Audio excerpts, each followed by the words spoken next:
Hello, good morning dear students. मैं राम बाबू sir विज्ञान की ऑनलाइन क्लासेस में आपका हार्दिक अभिनंदन करता हूं। डियर स्टूडेंट्स, अपना जो चैप्टर चल रहा है दैनिक जीवन में रसायन, उस चैप्टर को लेकर के कल मैंने इसके 2 पार्ट कराए, कल और परसों में। दोनों पार्टों में इसका फर्स्ट पार्ट जो था उसमें मैंने एसिड, बेस और सॉल्ट के बारे में बताया कि अम्ल, क्षार और लवण क्या होते हैं।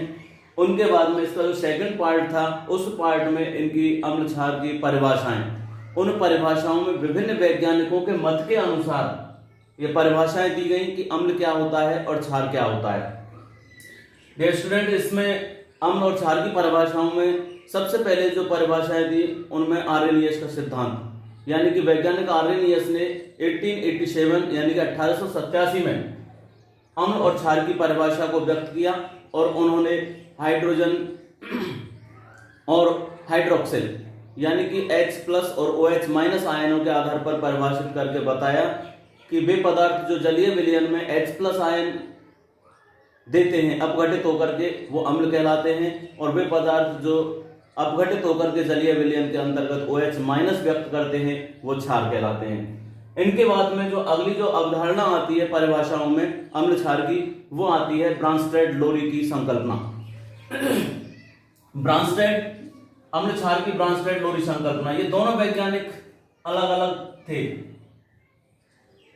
जोहान्स ब्रांस्टेड और थॉमस एम लोरी। इसका जो पूरा नाम था वो था जोहान्स ब्रांस्टेड और ये था थॉमस एम लोरी।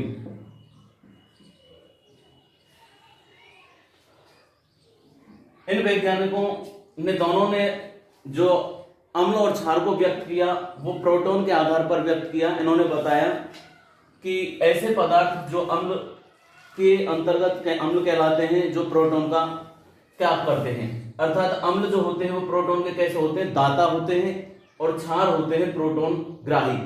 यानी अम्ल वे पदार्थ होते हैं जो प्रोटॉन देने की प्रक्रिया अपनाते हैं और क्षार वे होते हैं जो प्रोटॉन ग्रहण करने की क्रिया को अपनाते हैं। यहां उन्होंने संयुग्मी अम्ल और संयुग्मी क्षारक की भी परिभाषा दी।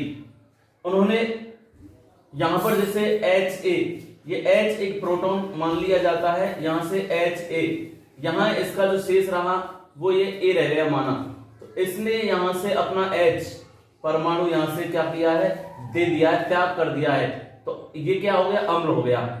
यहां शेष क्या रह गया, A, यहां HA से A रह गया, तो इसने अपना, और यहां HB, तो यहां इन्होंने हाइड्रोजन परमाणु कैसा होता है, प्लस होता है। H परमाणु कैसा है, प्लस है। H परमाणु यहां से प्लस है, तो H+ वाले क्या होते हैं, प्रोटॉन होते हैं। प्रोटॉन कैसा होता है, धनायन होता है। तो यहां पर इसने अपना धनायन परमाणु का क्या किया है, दिया है, किसी को त्याग कर दिया, देने वाला है। तो अम्ल प्रोटॉन के दाता होते हैं, यहां पे प्रोटॉन दिया है, और क्षार प्रोटॉन के ग्राही होते हैं। यहां क्षार क्या है, माना B है, B पदार्थ कोई क्षार है, इसने यहां क्या हो गया, HB, इसने क्या किया, H को अपने साथ में मिला लिया, इसने हाइड्रोजन परमाणु को मिलाया। हाइड्रोजन परमाणु क्या है, एक प्रोटॉन है, यहां पे H क्या है, प्रोटॉन है, इसलिए इसने यहां पर क्या है, अम्ल प्रोटॉन के दाता होते हैं, तो इसने अपना प्रोटॉन त्यागा, तो इसलिए ये HA क्या है, अम्ल है, और B यहां पर इसने H को ग्रहण किया, तो क्षारक क्या होते हैं, प्रोटॉन के ग्राही होते हैं। यहां उन्होंने संयुग्मी अम्ल और संयुग्मी क्षारक की परिभाषा को देकर के भी उन्होंने व्यक्त किया। तो यहां पर HA-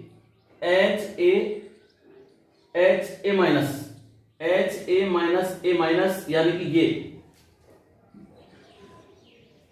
ये इसके संगत क्या है, ये अम्ल है, और इसके संगत क्या है, संयुग्मी क्षार। तो ये मैंने क्या बोल दिया, अम्ल संयुग्मी क्षार युग्म, अम्ल संयुग्मी क्षार युग्म, यानी इसमें से ये रह गया, तो अम्ल संयुग्मी क्षार युग्म, यहां पे प्रोटॉन इसने त्याग दिया है। दूसरा है क्षारक, इसके संगत क्या बन रहा है, इसके संगत बन रहा है ये।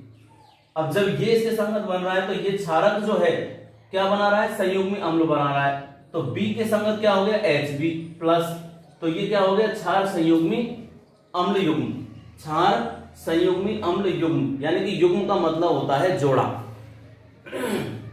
दूसरे एग्जांपल से भी हम इसको समझ सकते हैं अम्ल क्षार की ब्रांस्टेड-लोरी संकल्पना पे। एक उदाहरण दिया हुआ है, जल plus ammonia. Ammonium plus hydroxide, ये जो बनाया हुआ है इसमें अम्ल क्या है, जल का अणु है H2O। क्यों है ये H2O जल का अणु, क्योंकि इसने अपना H परमाणु किसको दिया है, यहां पे ऐसे दे दिया, अपना इसने हाइड्रोजन परमाणु NH3 को त्याग किया, यानी अमोनिया को त्याग करके क्या बना दिया, NH4 बनाया है, अमोनियम बनाया। यहां 3 परमाणु हाइड्रोजन के, एक यहां से जुड़ गया इसका, तो एक यहां से जुड़ा है तो क्या हो गया, NH4 हो गया ये। अब यहां जब इसमें से एक हाइड्रोजन परमाणु 2 में से गए तो क्या बचा शेष, एक H परमाणु बचा, ये आ गया यहाँ पे, तो यहां पर ये OH रह गया। अब यहां इसने अपना प्रोटॉन क्या किया है, त्याग किया है, इसने अपना प्रोटॉन, जल ने अपना प्रोटॉन क्या किया है, त्याग। तो त्याग करने वाले या देने वाले क्या होते, दाता, इसलिए ये क्या है, अम्ल है, ये अम्ल है। यहां से इसने ग्रहण किया, जो ग्रहण करता है प्रोटॉन को, करने वाला प्रोटॉन ग्रहण करने वाला क्या होता है, क्षार होता है। तो अमोनिया ने ग्रहण करके क्या बना दिया, अमोनियम बनाया है, अमोनियम बनाया है, तो ये NH4 क्या हो गया, यहाँ पे संयुग्मी अम्ल हो गया। इसके संगत ये अम्ल बना है और इसके संगत ये क्षार बना है, तो क्षार संयुग्मी क्षार ये हो गया और अम्ल संयुग्मी अम्ल ये हो गया, अम्ल संयुग्मी क्षार ये हुआ है, तो क्षार के संयुग्मी में संयुग्मी अम्ल का निर्माण ये हुआ है। तो इन्होंने ब्रांस्टेड लोरी और इन दोनों वैज्ञानिकों ने अपने अपने आधार पर इन्होंने व्यक्त करते हुए दोनों ने एक ही परिकल्पना दी, और उस परिकल्पना में इन्होंने ये बताया कि अम्ल वे पदार्थ होते हैं जो प्रोटॉन के दाता होते हैं, और क्षार वे पदार्थ होते हैं जो प्रोटॉन के ग्राही होते हैं। यहां पर मैंने जो एक लाइन लिखी हुई है कि जल प्रोटॉन का दाता है, जल का अणु ये क्या है, प्रोटॉन का दाता है, अतः ये क्या है, अम्ल है। जो प्रोटॉन के दाता होते हैं वो क्या कहलाते हैं, अम्ल कहलाते हैं। तो जल प्रोटॉन का दाता है, अतः यह अम्ल है। यह प्रोटॉन देकर संगत क्षार OH बनाता है, इसने प्रोटॉन इसको दिया, देने के बाद में यहाँ पे ये रह गया, तो इसके संगत जो अम्ल के संगत जो क्षार बन रहा है, यानी इसमें से इसने प्रोटॉन त्यागने के उपरांत जो यहाँ पे बचा है शेष, H2O में से OH माइनस शेष बचा है, तो इसके संगत ये OH माइनस बचा हुआ है, तो ये हो गया इसका संयुग्मी क्षार। तो जल प्रोटॉन का दाता है, अतः ये अम्ल है, और ये प्रोटॉन देकर संगत क्षार OH माइनस बनाता है, जिसे क्या कहते हैं यहाँ पे, संयुग्मी क्षार कहते हैं। तो ये क्या है, इसका संयुग्मी क्षार है। दूसरी बात, अमोनिया। अमोनिया जो है ये प्रोटॉन का क्या है, ग्राही है। अमोनिया NH3 क्या है, यहाँ पे प्रोटॉन का ग्राही है, तो प्रोटॉन का ग्राही है, इसलिए क्या है, क्षार है। यह अपना प्रोटॉन ग्रहण करने के उपरांत, प्रोटॉन जब ग्रहण करेगा तो अमोनिया क्या बनाता है, अमोनियम बनाता है, NH4। तो इसने प्रोटॉन ग्रहण करके क्या बना दिया, NH4 बनाया, तो क्षार के संगत क्या हो गया, संयुग्मी अम्ल हो गया। तो ये क्षार के संगत संयुग्मी अम्ल का निर्माण हुआ है। अर्थात हम कह सकते हैं कि NH3 NH4 यानी कि अमोनिया से अमोनियम और जल से हाइड्रोक्साइड, ये दोनों NH3 NH4 H2O से OH माइनस, ये दोनों क्या कहलाते हैं, मिलकर के संयुग्मी अम्ल क्षार युग्म कहलाते हैं। ये कैसा युग्म है, अम्ल युग्म है, और ये इसका क्या है, क्षार युग्म है। तो ये क्या हो गया, दोनों जोड़ के संयुग्मी अम्ल क्षार युग्म कहलाते हैं। इसी को मैं एक और एग्जाम्पल के माध्यम से और बता देता हूं, ब्रांस्टेड लोरी की संकल्पना को।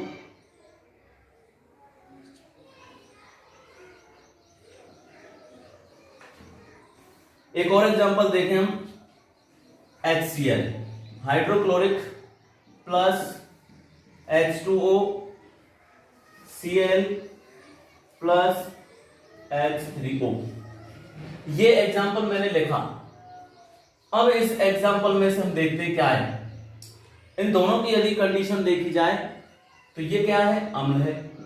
क्यों है अम्ल, इसने अपना HCl त्याग दिया है, हाइड्रोक्लोरिक अम्ल में से हाइड्रोजन यानी कि H प्लस परमाणु को क्या दिया, इसने त्याग किया, ये देने वाला है। और ये H3O H2O का H3O, ये क्या है, यहाँ पे क्षार है, ये अम्ल है। इस अम्ल से इसने अपना एक इलेक्ट्रॉन, अपना एक प्रोटॉन यहाँ पे त्यागा, तो जब ये प्रोटॉन यहाँ इसने त्यागा है तो प्रोटॉन इसने ग्रहण किया, ये देने वाला है, ये लेने वाला है। जो प्रोटॉन का दाता होता है वो अम्ल होता है, जो प्रोटॉन का ग्रहण करने वाला होता है वो क्षार होता है। अब यहाँ पर ये क्या बना है, संयुग्मी क्षार, और ये क्या बना है, संयुग्मी अम्ल। इसमें से जिस तरीके से यहां पर हम लोगों ने वर्गीकरण किया कि H2O से OH, तो यहां HCl से क्या बचा है, Cl बचा है। ये त्यागने के बाद में Cl, और यहां इसने ग्रहण करने के बाद में क्या कर दिया, H3O। तो अब यहां पर हम देखते हैं कि अम्ल संयुग्मी क्षार HCl और Cl, ये क्या है, अम्ल संयुग्मी क्षार युग्म, और H2O से बना है H3O, ये हो गया क्षार संयुग्मी अम्ल युग्म। अब यहां पर एक चीज देखने की है, हम लोगों ने यहां जल को क्या पढ़ा है, अम्ल पढ़ा है। जल क्या है, यहां पे अम्ल है, और यहां पर जल क्या है, क्षार है। दोनों एक ही तत्व हैं, लेकिन फिर भी हम दोनों को यहां पे एक को क्षार पढ़ रहे हैं, एक को अम्ल पढ़ रहे हैं। क्यों पढ़ रहे हैं इसको एक को अम्ल और क्यों एक को क्षार पढ़ा जा रहा है, तो वो पढ़ा जा रहा है इसको प्रोटॉन के देने के और ग्रहण करने के आधार पर। यहां इस एग्जाम्पल में यहां से प्रोटॉन का त्याग किया है जल से, और ग्रहण किसने किया, अमोनिया ने। जब इसने अपना एक हाइड्रोजन परमाणु इसको प्रोटॉन दिया, तो ये NH3 का हो गया NH4, तो ये दाता हो गया, ये ग्राही हो गया। जो प्रोटॉन देने वाला होता है वो अम्ल होता है, जो ग्रहण करने वाला होता है वो क्षार होता है। इसने अपना प्रोटॉन दिया, ये दाता हो गया, अर्थात ये अम्ल हो गया। इसने प्रोटॉन ग्रहण किया, क्योंकि NH3 का क्या बना है, यहाँ पे NH4 बना है।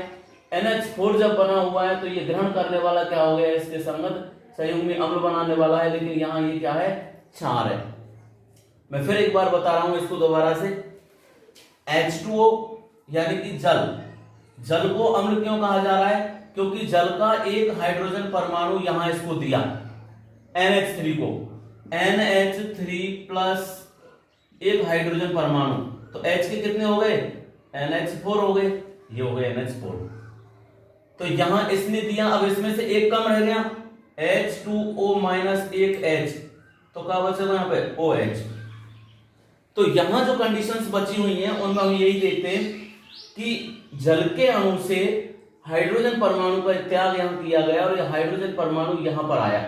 ये जब इसने ग्रहण किया, NH4 बना, ये अमोनियम बना। अमोनिया का क्या हो गया, अमोनियम। कब बना अमोनिया से अमोनियम, जब इसने प्रोटॉन को ग्रहण किया है।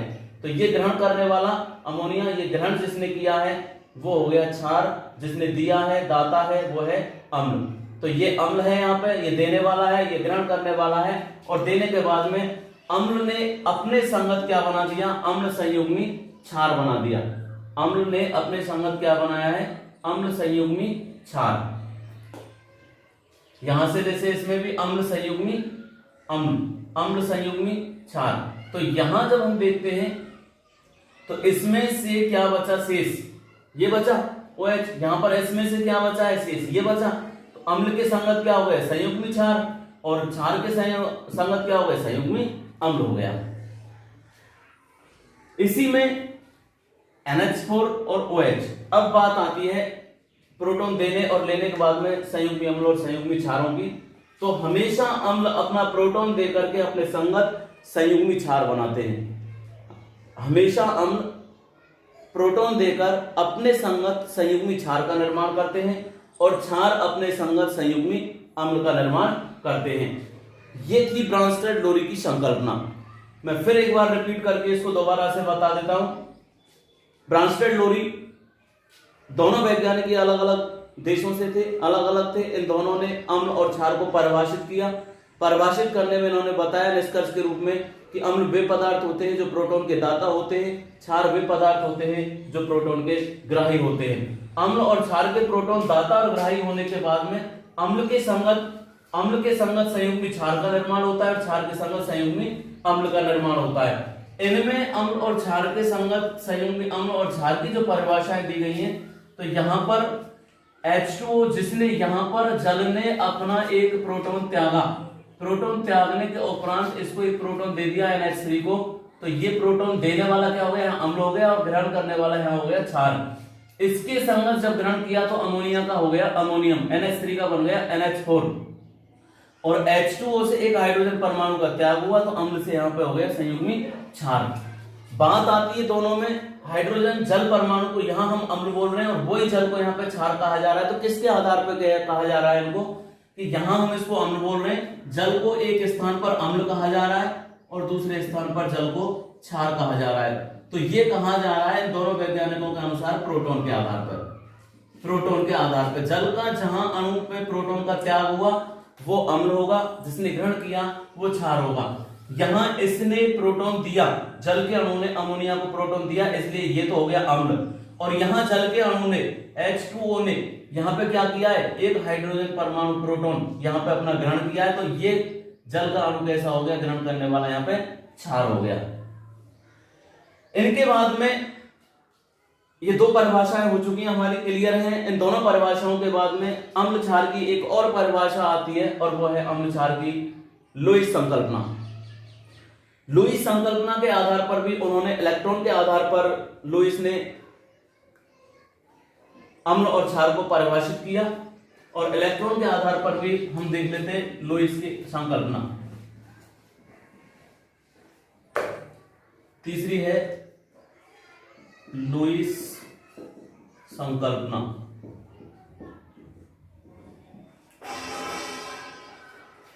वैज्ञानिक लुईस ने जो संकल्पना दी वो 1923 में संकल्पना को इलेक्ट्रॉन के आधार पर दी। तो अम्ल वे पदार्थ होते हैं जो इलेक्ट्रॉन युग्म ग्रहण करते हैं। अम्ल ये वे पदार्थ होते हैं जो इलेक्ट्रॉन युग्म ग्रहण करते हैं, और क्षार वे पदार्थ होते हैं जो इलेक्ट्रॉन युग्म का त्याग करते हैं। यहां पर हम इलेक्ट्रॉन युग्म के बारे में, युग्म का मतलब होता है जोड़ा, स्पेशली पर्सनली किसी एक परमाणु, एक इलेक्ट्रॉन के द्वारा युग्म का ग्रहण करना और इलेक्ट्रॉन के द्वारा त्याग करना। इन दोनों कंडीशनों में हम देखते हैं कि वे पदार्थ जो इलेक्ट्रॉन युग्म ग्रहण करेंगे, युग्म का मतलब होता है जोड़ा, एक इलेक्ट्रॉन का कभी भी ना यहाँ पे त्याग होता है और ना यहाँ पर कभी भी ग्रहण होता है। ये ध्यान रखना है इसमें, यानी कि एक इलेक्ट्रॉन कभी भी ना त्याग करेंगे ना ग्रहण करेंगे। कम से कम दो इलेक्ट्रॉन, यानी कि एक युग्म एक जोड़ा, इसके आधार पर लुईस ने 1923 में संकल्पना दी और उन्होंने इसको परिभाषित करते हुए बताया कि अम्ल वे पदार्थ होते हैं जो इलेक्ट्रॉन युग्म ग्रहण करते हैं, यानी इलेक्ट्रॉन एक जोड़े के रूप में ग्रहण किया जाता है, और क्षार वे पदार्थ होते हैं जो इलेक्ट्रॉन युग्म का त्याग करते हैं। इनके अनुसार एक एग्जांपल दिया हुआ है BF3 प्लस NH3 समीकरण F3B NH3। ये जो कंडीशंस दी हुई है इसमें इलेक्ट्रॉन युग्म के ग्रहण करने की जो कंडीशंस है, नाइट्रोजन और हाइड्रोजन, यहां इसके साथ में दो बिंदु जुड़े हुए हैं। ये खास करके ध्यान देने की बात है। यहाँ पे ये जो दोनों पॉइंट जुड़े हुए हैं, ये किस कारण जुड़े हुए हैं इनको हम देख लेते हैं। क्योंकि नाइट्रोजन जो परमाणु होता है, इस परमाणु का क्रमांक होता है 7, आवर्त सारणी में 7वें नंबर का तत्व है और इसका विन्यास होता है 2 और 5। Hydrogen, helium, lithium, beryllium, boron, carbon और नाइट्रोजन, 1 2 3 4 5 6 और 7, 7वें नंबर का तत्व है आवर्त सारणी का। 7वें नंबर का तत्व होने के साथ साथ इसमें से इसका जो विन्यास होगा वो 2 और 5 होगा। संयोजकता कोष के आधार पर इसकी संयोजकता होती है -3। 3 संयोजकता होती है इसकी। यहां इसकी संयोजकता जो 3 है, नाइट्रोजन परमाणु 1 हाइड्रोजन, 2 हाइड्रोजन और 3 हाइड्रोजन। यहां पर इसके संयोजकता कोष में कितने इलेक्ट्रॉन है? 5। N के ऊपर हमने 5 इलेक्ट्रॉन प्रदर्शित किए, 1 2 3 4 5। यहां पर इसके साथ में एक हाइड्रोजन के कितने परमाणु? 3, 1 हाइड्रोजन, 2 हाइड्रोजन और 3। हाइड्रोजन आवर्त सारणी का पहला तत्व है, नंबर 1। इसके इलेक्ट्रॉनों को मैंने व्यक्त कर दिया 1 2 और 3। इन तीनों इलेक्ट्रॉनों को व्यक्त करने के बाद में यहां से जब अपना कोष पूरा करेगा, प्रथम कोष में 2 इलेक्ट्रॉन की आवश्यकता होती है, तो इसमें 2 इलेक्ट्रॉन पूरा करेगा। एक यहाँ पूरा हो गया, ये हाइड्रोजन जुड़ गया, एक इससे हाइड्रोजन जुड़ गया और एक इससे हाइड्रोजन जुड़ गया, ये तीनों इससे जुड़ गए। अब शेष क्या बचे इसके, एक जोड़ा बच गया युग्म का इलेक्ट्रॉन का, जो इसके ऊपर इंगित किया हुआ है। तो यहां पर हम देख सकते हैं इसके अनुसार लुईस क्षार इलेक्ट्रॉन देते हैं, तो लुईस क्षार जो होते हैं वो इलेक्ट्रॉनों का त्याग करते हैं। लुईस क्षार इलेक्ट्रॉन का त्याग करते हैं और लुईस अम्ल इलेक्ट्रॉन का ग्रहण करते हैं। तो यहां पर इलेक्ट्रॉन ग्रहण करने की कंडीशंस होती है। दोनों परस्पर आपस में उपसहसंयोजक बंध के द्वारा जुड़े हुए होते हैं। उपसहसंयोजक बंध वे बंध होते हैं जो किसी के साथ में आसानी से जुड़ जाते हैं। इस संकल्पना के अनुसार इलेक्ट्रॉन की कमी वाले यौगिक अम्ल का कार्य करेंगे। जिनके पास में इलेक्ट्रॉन कम है वो अम्ल की तरह कार्य करते हैं। साधारणतः धनायन या वे यौगिक जिनका अष्टक अपूर्ण होता है, जिनका अष्टक अपूर्ण होता है, जिनका अष्टक अपूर्ण होता है वो लुईस अम्ल कहलाते हैं। लुईस अम्ल कहलाते हैं। अष्टक का मतलब होता है संयोजकता कोष जिसमें 8 इलेक्ट्रॉन होते हैं। जैसे उदाहरण के तौर पर BF3, AlCl3, मैग्नीशियम और सोडियम, इन सब के अष्टक अपूर्ण होते हैं, इसलिए क्या है ये लुईस अम्ल है। और इलेक्ट्रॉन धनी या इलेक्ट्रॉन का एकांकी युग्म रखने वाले, इलेक्ट्रॉन का एकांकी युग्म रखने वाले लुईस क्षार कहलाते हैं।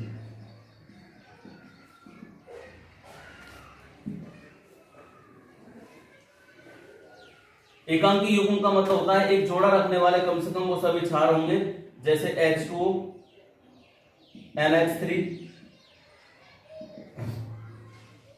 OH- और Cl-, ये सभी क्या है, लुईस क्षार हैं। इन संकल्पनाओं के आधार पर हाइड्रोजन रहित पदार्थों के अम्लीय व क्षारीय गुणों की जो व्याख्या थी वो तो की जा सकती थी।